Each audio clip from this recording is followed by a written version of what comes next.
southwest winds coming from the coast, causing mixing and turbulence along the crest of the Cuyamacas.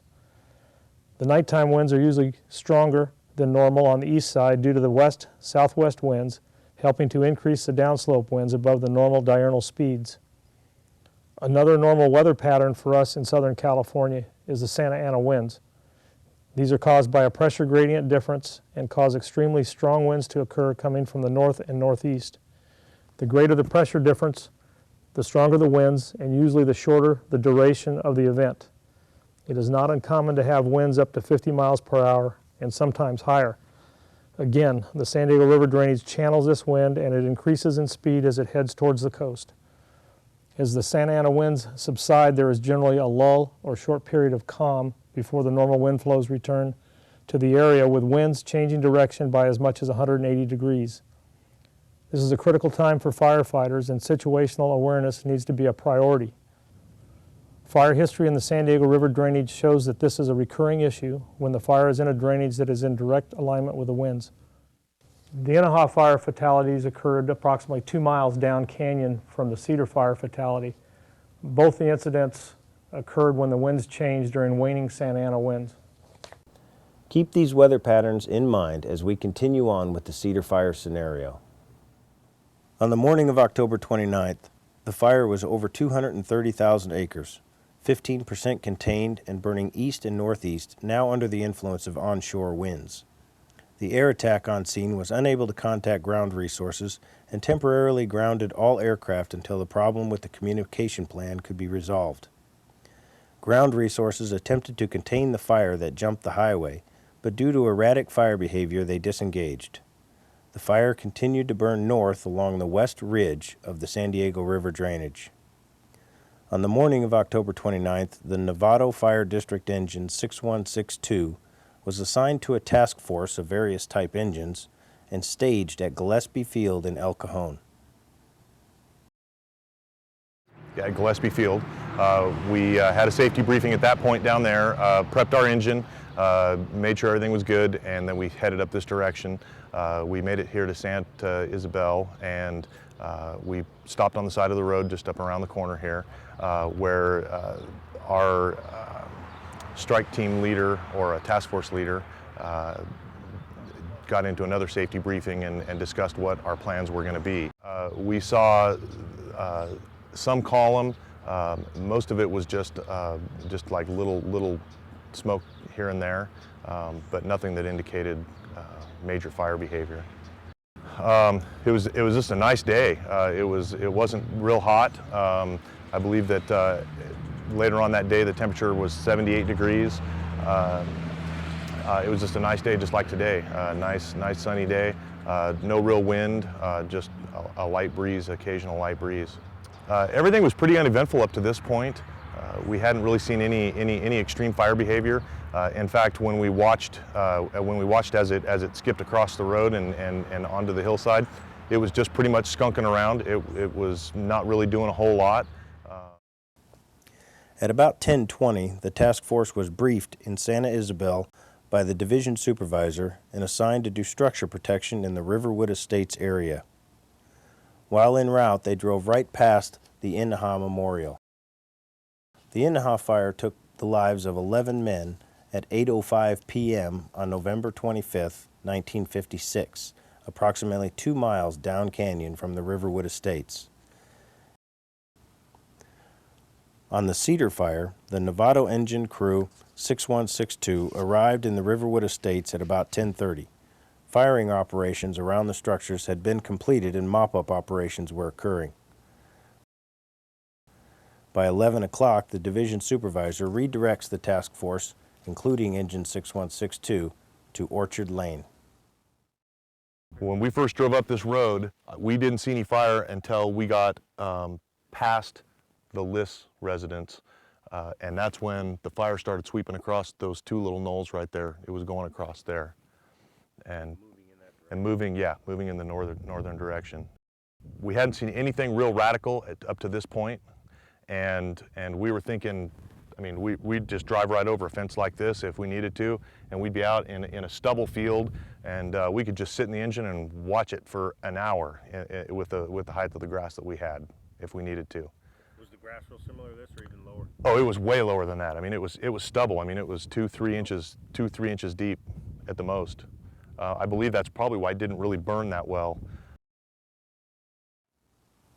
By 12 o'clock, the task force leader had sized up the structures and assigned the engines to various structures along Orchard Lane. He did not assign an engine to 902 due to narrow access and too much preparation needed to defend the structure. 914 Orchard was an unimproved building site with a driveway but no structure. One engine was assigned to 915, and engine 6162 was assigned to 920. 930 was determined to be too risky, and he left it unstaffed. The third engine was assigned to 1038. 1126 was skipped, and another engine was assigned to the next house to the south. The last engine in the task force remained unassigned but staged on Orchard Lane. As the engines are deploying to their locations, a CDF captain and a fire apparatus engineer arrive in a utility pickup truck. They were not assigned to the division or the incident, but have been in the area most of the morning scouting and offering suggestions on potential firing operations to the division supervisor. They drove north past the engines to 902 Orchard and observed the fire burning past their location, flanking across the slope to the north and west. The fire captain instructs the engineer, who does not have a radio, to fire out around 902.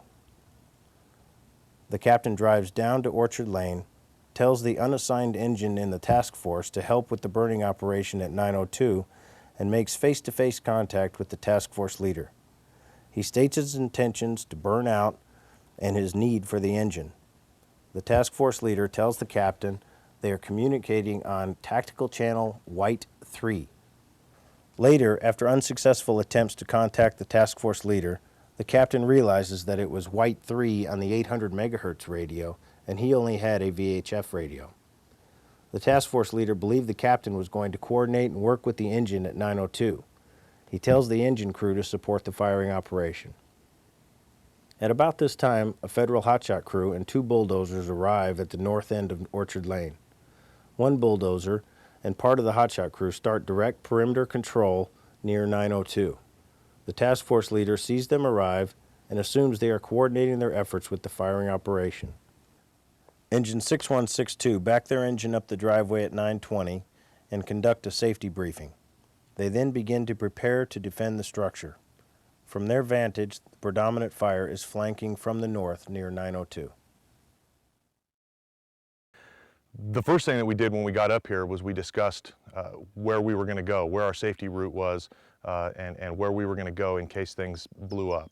And that determination was made that we were going to use the house as our safety area. We put an axe at the back door. We all walked down to make sure we knew where we were going, and we even put a chainsaw towards the back of the structure so that in case we couldn't get in, we absolutely would have a way to get into the house. There was a burn pile that was probably 4 or 5 times more than what you see back behind me, and we decided that we needed to get that taken care of before we did anything else, because we didn't want that much heat right next to the house if we didn't get fire here. There was also a wood pile, just firewood that was stacked. We just dispersed that wood out so that there wouldn't be any big heat sources. Yes, his instructions were, he said, I'm going to have Engineer Rucker take care of the burn pile. We're going to get the burn pile taken care of, and he said, I want you and Barrett to start stripping this out. I want defensible space. I want this whole entire area that you see here black.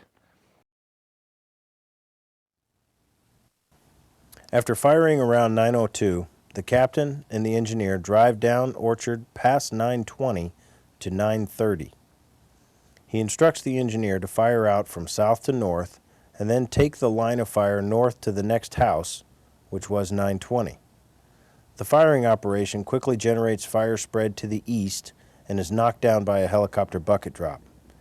The engineer discontinues the burning to the north. They drive back down Orchard Lane and drive partway up the driveway at 920. The engineer then takes fire from the north end of 920 to the north towards the unimproved building site at 914. The captain does not communicate his firing out intentions or actions with the division supervisor. Meanwhile, the superintendent of the hotshot crew, who was in the meadow east of Orchard Lane, observes unexplained fire on the ridge between 9:20 and 9:02. He contacts his crew on the crew net frequency to see if they are firing out. When they tell him that they are not firing, he makes the decision to disengage and directs his crew to return to his location. A CDF helicopter flies over the location and observes the winds at his elevation blowing hard out of the west and beginning to change to the northwest. He cannot reach any ground resources on the air-to-ground frequency and returns to base for fuel. The captain of 6162 saw the engineer firing out north of 920, but the fire captain and the captain of 6162 never make contact. The captain of 6162 tells his crew that a CDF firefighter is burning out north of the house and instructs his crew to burn out the grass below the driveway. Captain McDonald then decided what we were going to do, and we met up. We all got together and discussed the plan, and he instructed us that there was somebody burning, doing a burning operation, and that we were to meet up with them. And so that's where we initially started. Was we headed over that direction. We got over there and we found no one, but we found a little bit of fire on the ground. And at that point, I made the assumption that the fire had just kind of skunked up to that point. I'd not seen anybody there putting fire on the ground, and so I just made the assumption that we were just getting a little flanking fire up there. As the engineer continues firing to the north of 920, the fire captain returns to Orchard Lane and contacts the task force leader. He asks why he doesn't have an engine at 920 Orchard. The task force leader states that he does, and now concerned with the whereabouts of 6162, proceeds up the driveway to 920. At about 12:35, he met the crew of 6162 and discussed their progress. The task force leader notices the crew conducting their strip burn and observes the main fire backing down from the north about 300 yards away. The crew is about to throw fusees further down into the brush. The sky overhead is clear and winds are moderate up canyon, upslope. When we drove up the road, Orchard Lane, originally, we saw a large body of fire at the end of the road, which is why we turned around. When we got back down into here, we were just basically watching it on that little ridge over there. We were just watching it kind of skunk around. No extreme fire behavior. It wasn't making any runs. It was just really creeping along. Sometimes the manzanita would kind of torch up a little bit, but for the most part, it was just a ground fire, just kind of skunking around. We were watching it kind of go, just kind of making its way up that direction, and that's pretty much the only fire behavior that we were seeing at that point. We believe the main fire to be well on its way, well north of us, and heading that direction. As we were doing our firing or our burning out operation, I was down towards the bottom of the drainage, and then I kind of looked off towards the south and saw a couple little flare-ups. At this point, let's get into our groups and complete the next exercise in your student workbook.